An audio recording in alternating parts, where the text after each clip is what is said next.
Hello, everyone. Pastor Doug with another Monday Moment. Hey, can I share a treasure with you? One of my treasures. Here it is. Look at this baby.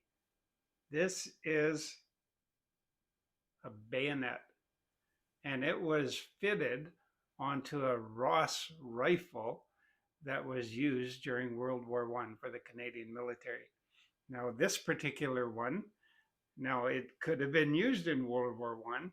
It was patented 1907, and this one was manufactured in 1908. And there's a story behind it.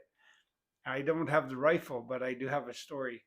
Now, there was where I was pastoring, there was an older lady that wanted some help with pouring the salt in her saltwater softener. Now, didn't want to go down in her basement and do that. And so I was happy to help her. And when I was down there it was just laying on the floor, and it was rusted and corroded and all seized up.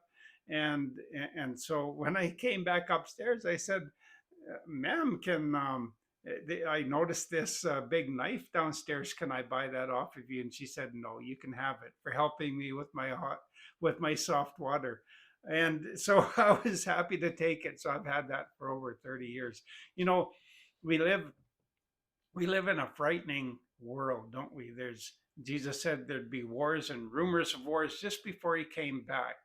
And we can see that there's wars and rumors of wars. There's China and Taiwan. There's the Middle East, Israel and Iran, and the surrounding countries. There's Syria.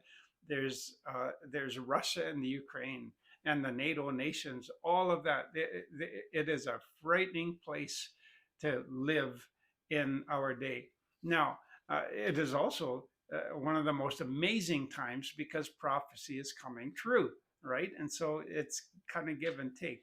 Well, in 2021, 10,000 young people were surveyed and asked various questions about our world and living in our world. 75% reported that the future is frightening. 56% thought that humanity is doomed, absolutely doomed. 39% were hesitant to have children. And why?